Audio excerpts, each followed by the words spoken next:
নমস্কার বন্ধুরা, নতুন আরও একটি ব্লগে আপনাদের স্বাগতম।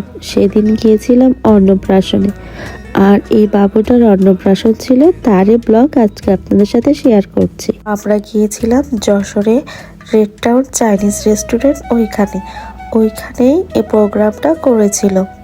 আর যাদের প্রোগ্রামে গিয়েছিলাম তারা হলো আমাদের আত্মীয় হয়, আমার শাশুড়ি মায়ের দাদার ছেলের মেয়ে হয়েছে, তাদেরই প্রোগ্রাম আর কি। এই যে এখানে তো একটা গেম জোন আছে, সেখানে যে ছেলে মেয়েগুলো খুব আনন্দ করছিল। আর এদিকে মামিও চলে এসেছে, আর আমাদের পিচ্চিগুলো খুব দুরন্ত পানা করা শুরু করে দিয়েছে। আর ভিতরে স্টেজ করেছিল, সেখানেই বাবুকে নিয়ে সবাই বসে ছবি তুলছিল। আর এদিকে আবার সোনা ছেলেটা ঘুরু ঘুরু করে বেড়াচ্ছে একা একা। আর কোথায় কি সাধ্যভাবে কি চলতে পারে, আমার ওর পিছনে দৌড়াতে হচ্ছে। আর এখানে দিদি বেবিটা এদিকে তাকাচ্ছে না দেখে এই ঝুরঝুরি নিয়ে বাজাচ্ছিল। এই দিদিও কিন্তু ডাক্তার। আর এই যে বিধু আবার ছেলেটা পড়ে গিয়েছিল, ওকে আবার ছেড়ে দিচ্ছিল যে ধুলা লাগলো কিনা। আর এই জায়গায় প্রভুজিৎটাও ছেলেকে নিয়ে দাঁড়িয়েছিল। আর পিচ্চিগুলো সব একসাথে হলে খুবই আনন্দ করে। আর আমি সেই ফাঁকে একটু ভিডিও করে নেওয়ার চেষ্টা করছিলাম। আসলে ছেলে মেয়েকে নিয়ে একা কখনো তেমন বের হওয়া পড়ে না। আর সবাই পিচ্চিটার সাথে যে ছবি তোলার চেষ্টা করছিল, আমরা একটু ভিডিও করে নিচ্ছিলাম। আর এদিকে বিধু আর মেয়ে আসছিল একটু ভিডিও করব, আমিও বসে পড়েছি। আর ফটোগ্রাফার ভাই প্রান্ত আমাদের অনেক আগের থেকেই পরিচিত, আমাদের ফ্যামিলি প্রোগ্রামগুলোতেও ওই ফটো তোলে, আমার স্বাদের ছবিটা ওই তুলেছিল। আর ওকেই বললাম একটু ভিডিও করে দাও আমাদের।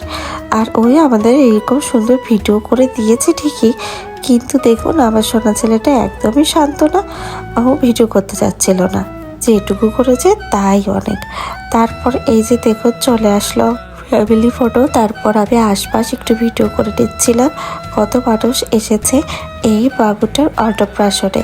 আর এই যে ফটোগ্রাফার ভাই প্রান্ত অনেকেই চিনবেন হয়তো বা, আমিও সেই ফাঁকে ভিডিও করে নিচ্ছিলাম।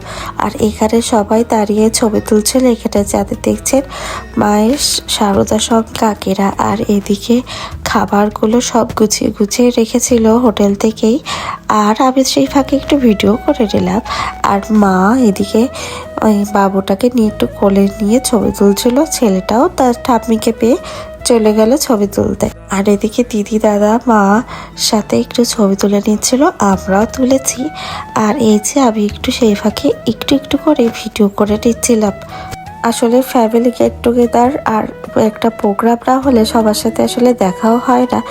আর এই একটা প্রোগ্রাম হলেই সবার সাথে দেখা হয়।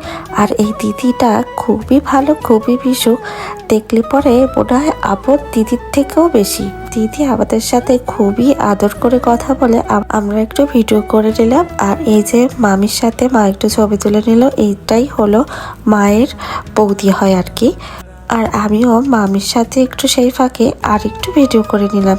মামিও খুব ভিডিও দেখে আমাদের, এসে খুবই ভালো ভালো কথা বলছিল সেদিন। আর এই যে মায়ের মামাতো দাদা বৌদি, এই যে সবার সাথে একটু ছবি ভিডিও করে নিচ্ছিল। আর এই যে আমরা সবাইকে একটু ভিডিও করে নিয়ে আমরা সবাই এখানে খেতে বসে যাব। এই যে মামি এখানে খেতে বসে গেছে। আসলে বাচ্চা নিয়ে খেতে বসা সবারই কষ্ট, একজন আগে খেতে হয় আর একজন পরে খেতে হয়, এমনই করতে হয় সবার। মামির খাওয়া হয়ে গেছে, আমরা এইমাত্র খেতে বসলাম। আর খাবার আইটেমে ছিল চিকেন রোস্ট, পোলাও, বেগুনি, আর ছিল খাসির মাংস, আর ছিল দই, স্প্রাইট। মিথু আমাকে পোলাও উঠিয়ে দিয়েছিল। আর রোস্টটা খেতে বেশ ভালোই হয়েছিল। আর আমরা রেড টাউনে গেলে পরে আমাদের চাইনিজ আইটেমই খাওয়া হয়, আমাদের কোনো বাঙালি খাবার খাওয়া হয়নি, তাই নতুন একটা অভিজ্ঞতা হয়ে গেল। আর আমরা খেয়েও নিলাম, বেশ খেতে টেস্টি লেগেছে। কেমন লাগলো আমাদের এই নিমন্ত্রণ রক্ষার ব্লগটা, আর ওই বাবুটার অন্নপ্রাশন ছিল সেই ব্লগটাই আপনাদের সাথে আজ শেয়ার করলাম। কমেন্টে জানাবেন।